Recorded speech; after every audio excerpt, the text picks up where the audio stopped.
A nuestro programa de debate político, tesis y antítesis. Muchas gracias por su sintonía. Agradecemos también la presencia de los asambleístas Virgilio Hernández y Luis Fernando Torres, con quienes desmenuzaremos la proforma presupuestaria 2015. Yo soy Belkis Sánchez y en los próximos 30 minutos estaré moderando este debate político. Recuerden que llegamos a ustedes gracias a la señal abierta de Televisión Legislativa del Ecuador en los canales 42 en Quito, 22 en Guayaquil, 27 en la ciudad de Cuenca. Nos pueden seguir también por la web a través de envivo.asambleanacional.gov.es. Agradecemos por la reproducción de tesis y antítesis a la red de canales comunitarios regionales del Ecuador asociados SECREA y al portal de noticias ecuadorenvivo.com. Aquí iniciamos.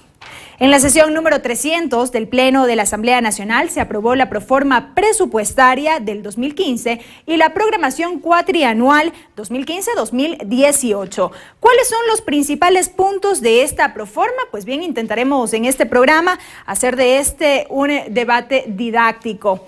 Les invitamos a revisar los siguientes datos. La proforma del presupuesto general del Estado para el año 2015 asciende a 36.317 millones de dólares, de los cuales el 67.22% corresponde a ingresos permanentes y el 32.78% a ingresos no permanentes. Los ingresos permanentes, impuestos y tributos alcanzan los 24.412 millones de dólares, dentro de los cuales el principal rubro corresponde a la recaudación de impuestos con 15.567 millones de dólares, que representan el 63.76%, destacando la importancia del impuesto a la renta y el impuesto al valor agregado, tanto en participación como en tasa de crecimiento. Los ingresos no permanentes registran 3.087 millones de dólares, de los cuales el petróleo alcanza los 3.043 millones de dólares. El precio del barril del petróleo está calculado en $79,9 por barril. Para el próximo año se estima un ligero incremento de la producción petrolera que pasará de 192.6 millones de barriles a 204.8 millones de barriles, lo que representa un incremento de 6.33%. En tanto, el precio de exportación del crudo se prevé en $79,7 el barril, que bajará a más o menos $74 el barril, por lo que se prevé un déficit de 8.806 millones de dólares, un 14% más que el año anterior. La proforma 2015 y la programación cuatrianual 2015-2018 fue aprobada con 79 votos afirmativos de 103 asambleístas presentes.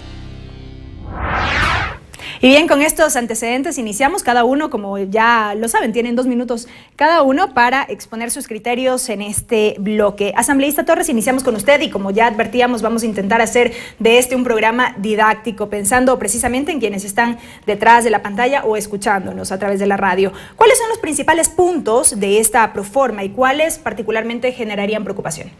Con la caída del precio del barril de petróleo, indudablemente que lo que más preocupa es que, habiéndose incluido en la proforma presupuestaria un precio estimado de barril de petróleo de $79, ahora tengamos el precio del barril de petróleo ya en el orden de los $60 con tendencia a la baja.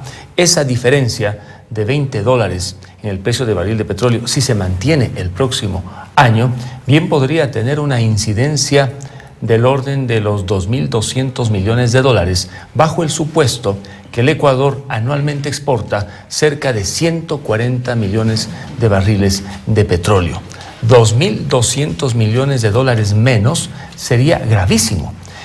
En la proforma presupuestaria se establece que alrededor de 3.000 millones de dólares corresponden a ingresos no permanentes, esto es, ingresos que provienen de las exportaciones petroleras. Con esos ingresos se financian los gastos no permanentes, obras básicamente. Y en la proforma, los gastos no permanentes están en los 11.500 millones de dólares. En la proforma, faltan 8.500 millones de dólares para financiar los gastos no permanentes. ¿Qué son los gastos permanentes y los no permanentes? Para que los un gasto permanente es el pago de sueldos, por ejemplo. Un gasto no permanente es el financiamiento para la ejecución, básicamente, de obras, para ser claros. Un ingreso permanente es el que proviene de los impuestos. Un ingreso no permanente es aquel que proviene de la venta del petróleo en el extranjero. 30 segundos. El Ecuador recibe cerca de 14.000 millones de dólares por venta de petróleo, pero al presupuesto no entran los 14.000 millones de dólares. Entran en la proforma tan solo 3.000 millones de dólares. Otra parte va a Petroecuador, cerca de 5.000 millones de dólares, y otra parte sirve para financiar la cuenta de compra de derivados. Por ello es que la baja en el precio del barril de petróleo sería gravísimo, ya que si ahora va a tener 3.000 millones, el día de mañana podría tener el Ecuador 1.000 millones para la ejecución de obras, lo cual va a obligar entonces a que el país se endeude o simplemente suban los impuestos. Gracias, asambleísta Torres. Asambleísta Hernández, su turno. Ya el asambleísta Torres lo ha mencionado, hay preocupación respecto de la caída en el precio del barril del petróleo, y de allí que se ha advertido que se prevé un año difícil. ¿Por qué? A ver, creo que es importante señalar que en este momento la baja del precio del barril de petróleo no afecta a lo que está presupuestado para el 2014. No olvidemos que en los primeros meses del 2014 el precio del petróleo se vendió por encima de los $95 en promedio, y esto está $9 por encima de los 86.5 que se fijó en la proforma del 2014, de tal forma que, según las previsiones, el precio de barril que se está vendiendo en este momento será promediado y tendremos más o menos lo que se presupuestó en la proforma del 2014. Para el año 2015 es importante decir que se ha planteado un precio referencial promedio de todo el año. Esto es importante reiterar, el promedio es de todo el año de 79.7. ¿Qué esperamos efectivamente ese pueda ser? De acuerdo a lo que nos han dicho las autoridades nacionales y también analistas internacionales, puede ser el promedio que podemos tener durante el año 2015. Efectivamente, una baja del precio del barril de petróleo afecta a la economía ecuatoriana. El país recibe por ingresos petroleros cerca de 17.000 millones de dólares, pero de esos 17.000 millones, lo que ingresa al presupuesto general del Estado es aproximadamente 3.044 millones de dólares. Eso ingresa al presupuesto general del Estado. 30 segundos. ¿Sí? Por lo tanto, $1 que baja en el mercado internacional, el país se afecta de manera general con 153 millones que le dejan de ingresar a las arcas fiscales, y se afecta con 70 millones que ingresan al presupuesto general del Estado. Esto es realmente muy difícil para el país, pero, y esto es importante, nosotros hemos buscado poner en el presupuesto un barril de petróleo que responda a los estudios y a los análisis de cómo se comportará el próximo año el precio del barril de petróleo. Gracias, asambleísta Hernández. Asambleísta Torres. Bueno, el escenario para el próximo año es el difícil, si bien este año no ha sido tampoco de lo mejor, porque si uno proyecta los gastos que efectivamente se harán hasta el 31 de diciembre, resulta que el déficit que inicialmente se concibió en la proforma que discutió la Asamblea el año 2013 ha sido mucho más alto. Ahora bien, nadie quiere que baje el precio del barril de petróleo. Yo no soy de aquellos opositores que apuesta a la caída del precio del barril de petróleo para que el gobierno tenga problemas y así se abre el camino al 2017. No. Y por ello, creo que debemos estar absolutamente conscientes del impacto que tiene la caída del precio del barril de petróleo. Los municipios, por ejemplo, que participan directamente con el 10% de sus ingresos correspondientes a ingresos no permanentes, cuando cae el precio del barril de petróleo, reciben menos dinero. Eso significa menos dinero para las ciudades. Frente a esto, lo importante es que tengamos las cifras claras. En la proforma presupuestaria se dice, no se preocupen con los gastos permanentes, porque los ingresos permanentes son más altos que los gastos permanentes. Y así es, $24.000 aproximadamente de ingresos permanentes y de gastos permanentes aproximadamente 21.000 millones de dólares. Queda un excedente de 3.000 millones de dólares, con lo cual se financia parte de las obras y de los gastos no permanentes.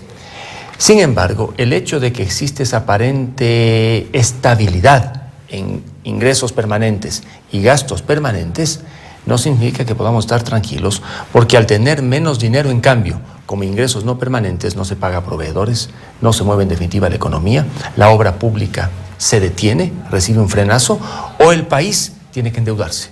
Y ahora el endeudamiento público ecuatoriano ya está bordeando, creo que el 27% del PIB, y el próximo año, según lo que ha dicho el ministro de Finanzas, podría bordear el 30% del PIB. Si bien puede endeudarse hasta el 40% del PIB, que hoy está en 108.000 millones de dólares, es un endeudamiento, por ahora, bastante alto para la capacidad de pago que tiene el país. Gracias, asambleísta Torres. Asambleísta Hernández, si hablamos de que sería un año difícil el 2015, ¿cuáles serían los rubros que se afectarían eventualmente? A ver, creo que es importante en esto reiterar. Ya en este momento, las normas legales hacen que el país pueda establecer o tenga que establecer los gastos permanentes solo con ingresos permanentes. De los ingresos permanentes, los más importantes son los ingresos tributarios. Si nosotros vemos este cuadro, nosotros podemos ver este gráfico, vamos a ver que el país va a recibir 24.412 millones de dólares y va a gastar 21.000. Por lo tanto, ¿podemos aquí enfocar tenemos... esa cámara, por favor? A ver, si nosotros vemos el país ingresos permanentes va a recibir 24.412 millones y va a gastar 21.000. Es decir, tenemos un superávit de 3.000 millones de dólares. Pero ¿qué pasa en cambio con los ingresos no permanentes? Por ejemplo, el petróleo. El petróleo es el principal ingreso no permanente. Vamos a recibir efectivamente 3.000 y vamos a gastar 11.000. Pero aquí viene un elemento importante. ¿Por qué vamos a gastar? Porque estamos construyendo las grandes obras que no se hicieron en el pasado.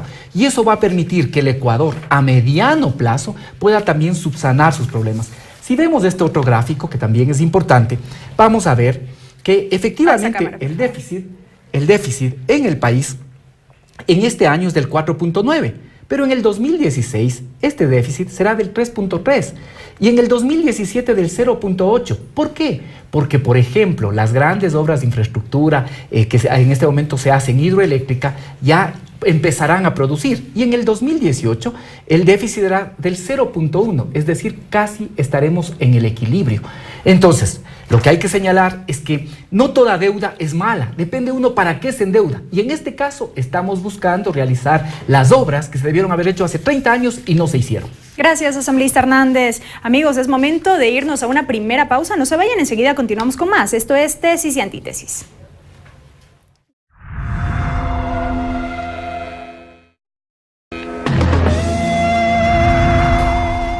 Estamos de regreso, amigos. Esto es Tesis y Antítesis. El tema de análisis de esta semana, la Proforma Presupuestaria 2015. El Ecuador es todavía un país que vive de la renta del petróleo. ¿A qué sectores se debería impulsar para salir de esta dependencia? A continuación, algunas recomendaciones y sugerencias de la ciudadanía. El Ecuador no depende de las rentas del petróleo, sino ya ahorita la renta del petróleo como que es un ingreso más, pero no es el principal. Yo le incrementaría durísimo la minería.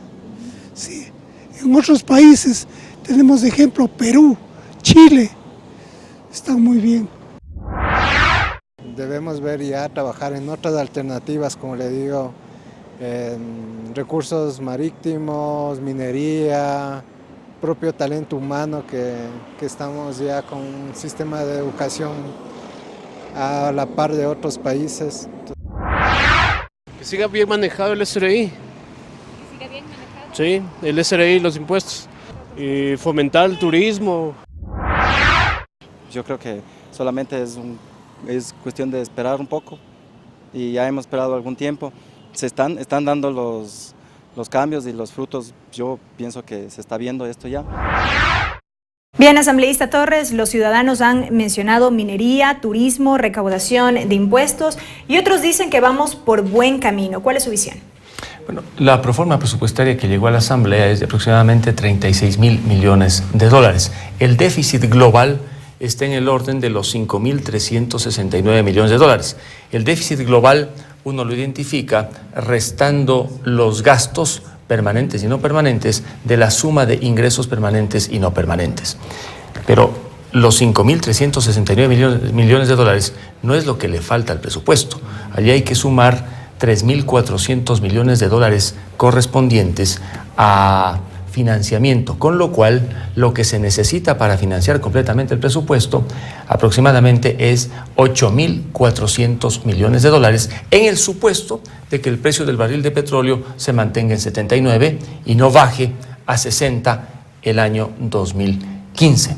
Es, por lo tanto, una cantidad que supera el porcentaje que ha señalado Virgilio si consideramos la baja del petróleo el próximo año. Ahora bien, en la estimación que presenta Virgilio sobre lo que podría ocurrir después de 4 años y la expectativa es poder llegar a un déficit cero, la preocupación que tengo es que los ingresos petroleros en la programación cuatrianual pasan de 3.149 el año 2015 a 6.185 el año 2018.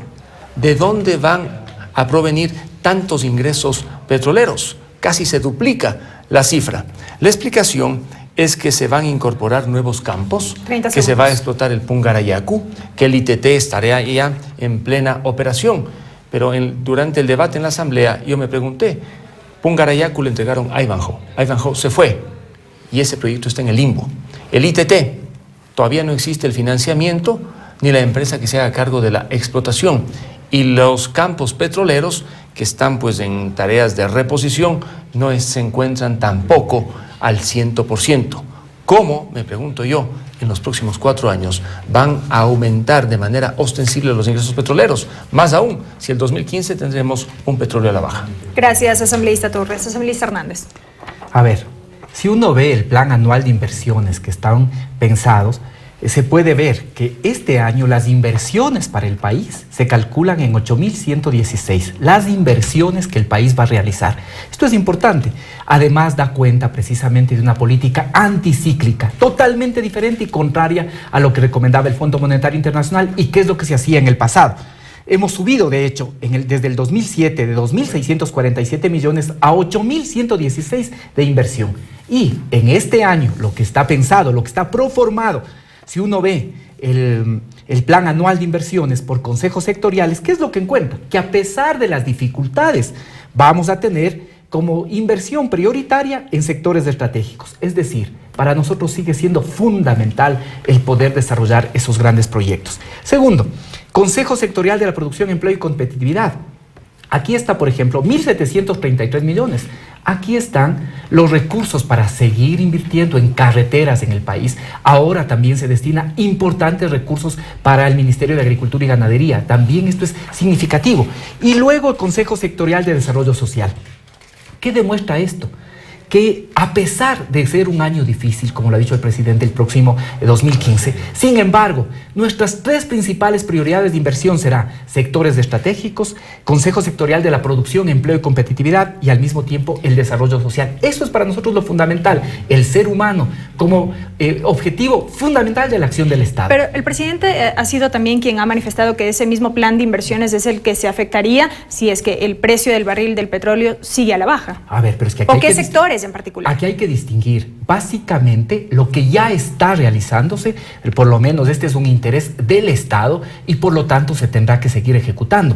De hecho, se prevé que de aquí en 4 años pueda casi duplicarse los ingresos petroleros porque se espera que una vez que seamos y tengamos superávit en el tema de energía eléctrica, se pueda consumir, por ejemplo, a nivel doméstico, electricidad en lugar de gas, con lo cual también aumentarán los ingresos provenientes del petróleo. Esto es importante. ¿Qué se afectaría si es que puede existir una crisis a nivel del precio del petróleo? Que básicamente se dejarían de hacer las nuevas inversiones que están previstas, pero estos grandes proyectos se mantendrán. Gracias, asambleísta Hernández. Asambleísta Torres. Está en discusión alrededor de la reforma presupuestaria el modelo de Estado. El presupuesto que aprobó la Asamblea no corresponde al presupuesto o los gastos del sector público. Tan solamente representa una parte.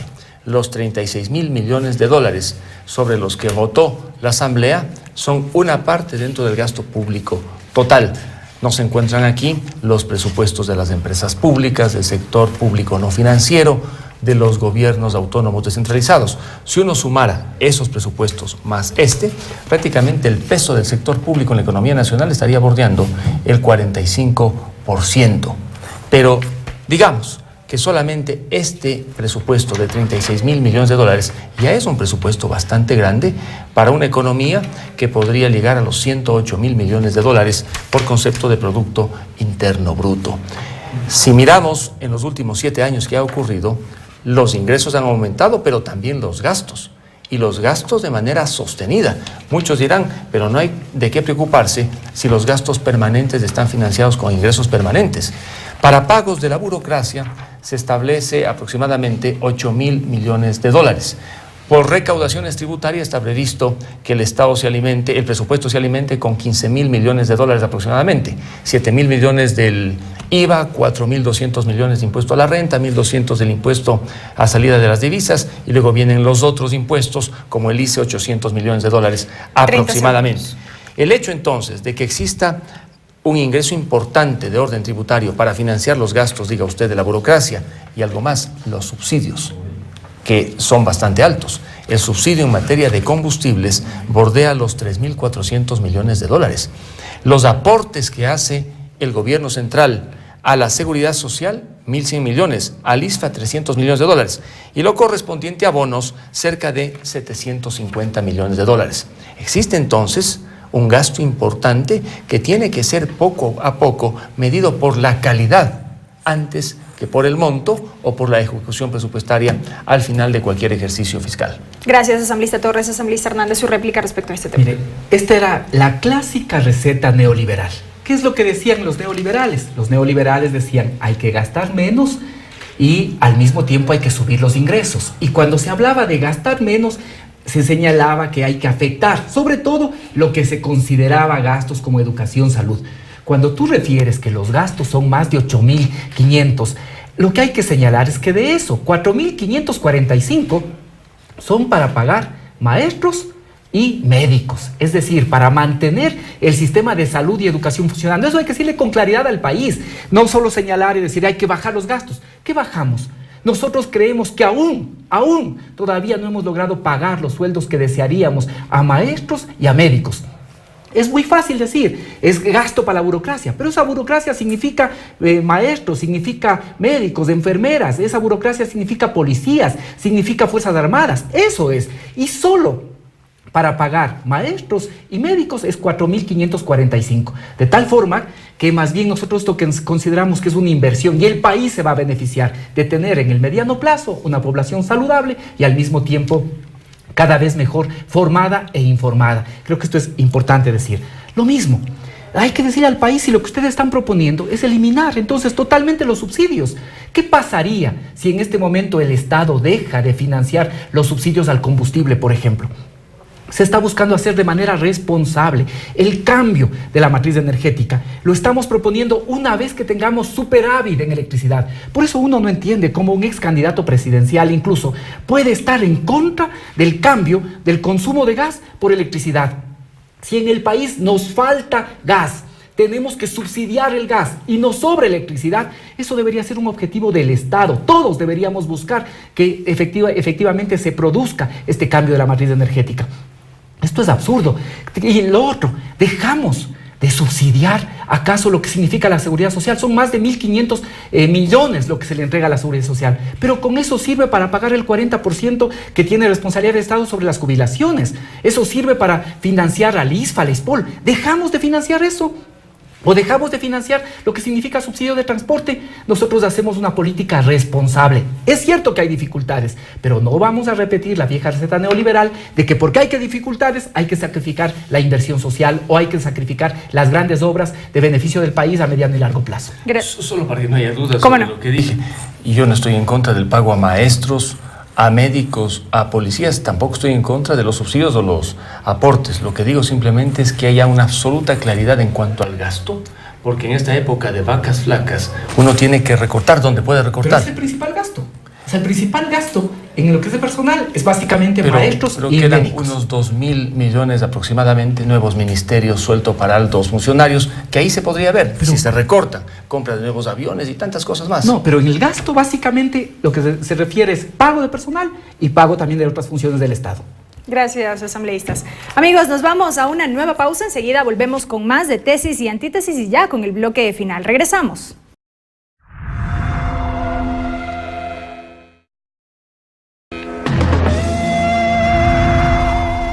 Amigos, estamos de regreso con tesis y antítesis. El tema de esta semana, la proforma presupuestaria del 2015. Y a propósito de este tema, asambleísta Torres, no quisiera dejar pasar la oportunidad para hablar respecto de este proyecto de ley orgánica de incentivos a la producción y prevención del fraude fiscal que fue remitido a la Asamblea Nacional el pasado viernes con el carácter de urgente en materia económica. Bueno, insisto sobre lo último que trató Virgilio para que no haya una mala interpretación. ¿Cómo no? En el tema educación, en el tema médicos y por supuesto fuerza pública, los gastos se justifican, no cabe la menor duda. Más escuelas, mejores profesores, más hospitales, mejores médicos y por supuesto una infraestructura de seguridad que le dé paz y tranquilidad al ciudadano. Si eso tiene que ser financiado con ingreso permanente y está financiado, en buena hora, no cuestiono. Pero sí, como dije antes, aquí los gastos que muchas veces lucen excesivos. Se han creado tantos ministerios, Virgilio, en los últimos 7 años, y ello supone un gasto adicional. Unos podrán ser necesarios, pero sí habrá algunos que serán indudablemente innecesarios. Y quienes están allí no ganan poco, ganan por sobre los sueldos del sector privado. Y eso supone un gasto. Que el gasto puede ser de $500 millones, de 200, 300, no importa. Pero nuevamente, en época de vacas flacas hay que recortar donde se puede recortar. En el tema del seguro, carambas, el gobierno tiene que aportar ese 40% a la seguridad social normal, común, y por supuesto el aporte al ISFA, que es inclusive mayor para Fuerzas Armadas y para aquellos que forman parte de la Policía Nacional. Entonces en ese punto yo no discuto. Pero sí demando que para el próximo año nos digan dónde se puede recortar gasto que parezca ser innecesario. Algo ha de haber, algo ha de haber. Si se compraron nuevos carros para el sector público, pues que vendan, no sé, algo habrá. Porque si me dicen todo el gasto está justificado, yo les diría, esa administración tiene que ser auditada. Porque siempre los gastos son unos necesarios y otros innecesarios y puede, como se dice, aplicarse la podadora. Sobre su pregunta, el proyecto de ley que ha enviado el presidente de la República en la motivación dice que se busca dar incentivos a la producción nacional para poder contar finalmente con recursos que alimenten el presupuesto del gobierno central. Ello significa que con este proyecto se trata de estimular al sector productivo local para que venda más en el país o fuera del país, para que gane más, y entiendo que por la vía tributaria puedan pagar más al gobierno central, porque no habría otra razón que explique cómo el gobierno espera tener más recursos estimulando al sector privado. Sin embargo, en el entorno en el que vive el país, los estímulos que contiene esa ley no son suficientes. La legislación laboral que se encuentra en marcha es una legislación laboral inflexible. Entonces, por un lado se les dice, sí, vamos a ayudarles a nivel tributario para que ganen más, y por otro, a nivel laboral, se les dice, no hay contratos a plazo fijo, todos son contratos a plazo indefinido, la vinculación de empresas entre unas y otras se la hace bajo simple sospecha. Yo diría que una ley interesante como esta de incentivos para la producción, con las reformas al Código del Trabajo, no van en esa dirección que el gobierno quiere. Esto es, dinamizar la producción local para que haya más ingresos para el sector privado y sobre esa base cobrarles los tributos necesarios que alimenten el presupuesto del gobierno central. Yo voy a analizar detenidamente ese proyecto, ya lo he leído, me preocupan algunos temas. Se incorpora, por ejemplo, el ingreso patrimonial no justificado como ingreso gravable. Ello va a generar desde el Servicio de Rentas Internas una verdadera cacería de brujas. Ingreso patrimonial privado no justificado, tributa. Demuestre que está justificado. Entre tanto, vienen una serie de acciones que le van a colocar al sector privado especialmente, y no digamos a los empresarios grandes, a todos, desde el más pequeño hasta el más grande, pasando por el mediano, en una situación sumamente difícil. Gracias, asambleísta Torres. Asambleísta Hernández, sobre el mismo tema, ¿de qué va el proyecto? Sí, a ver, antes también ver cómo es efectivamente que a pesar de ser un año de dificultades económicas, nosotros seguimos invirtiendo en lo que consideramos lo fundamental, el ser humano, la educación, la salud. Miren cómo ha crecido el presupuesto para educación. En el 2009, 1.824, en el 2015, 4.267, con un incremento de 543 millones. Eso es, efectivamente, con hechos, demostrar que pensamos en el ser humano. ¿Cómo ha crecido el presupuesto de salud? De 974 millones en el 2009 a 3.519. Y en el próximo año va a crecer en 557 millones. ¿Cómo ha crecido la preasignación para los gobiernos autónomos descentralizados? Para que los gobiernos autónomos centralizados puedan también cumplir de mejor manera sus competencias en favor de la ciudadanía. De 1.647 millones en el 2009, luego de aprobar el COTAD, esto prácticamente se ha duplicado a 3.253 millones, que es lo que van a recibir los gobiernos autónomos centralizados el próximo año, de tal manera que se están haciendo las cosas de manera responsable. Sí, efectivamente, el presidente de la República envió la semana anterior un proyecto de ley de urgencia económica que ya se empezará a tratar en esta semana y que la comisión efectivamente en la semana siguiente ya tendrá un informe. ¿Qué es lo importante decir en esto? Nosotros creemos en la necesidad de los incentivos, pero esos incentivos y también esa posibilidad de que exista inversión no tiene que ser a cualquier costo. Tiene que haber reglas tributarias claras, muy claras, y tiene que haber también responsabilidad en el tema social y en el tema ambiental. Nosotros no estamos dispuestos a una inversión que venga y deprede los recursos ambientales, por ejemplo, que acabe con el ambiente. No estamos de acuerdo. Ni tampoco con el tema de la inversión, abrir una flexibilización laboral que prácticamente conculque los derechos de los trabajadores. Nosotros decimos de manera responsable, sí incentivos, pero incentivos que nos permitan, por ejemplo, fomentar la inversión y de esa manera congelar las tarifas de exoneraciones y deducciones de impuestos directos para industrias como la minería metálica y otros sectores priorizados, o para industrias básicas como petroquímica, como industria de celulosa, ¿sí? Entonces, para estas, o al mismo tiempo para las micros y pequeñas empresas que siempre han sido un motivo de tu preocupación, Luis Fernando. ¿Qué decimos ahora? Que se les permita deducir los costos y gastos que tienen estas empresas en mercadeo, capacitación técnica, promoción en el exterior. Es decir, estamos buscando inversión, pero una inversión también de forma responsable. Estamos buscando eliminar abusos. ¿Cómo es posible que, por ejemplo, quien es dueño de uno de los más grandes bancos de este país, obviamente pagan impuestos sus empresas, paga impuestos su banco, pero esta persona no paga impuestos o paga impuestos insignificantes? ¿Por qué?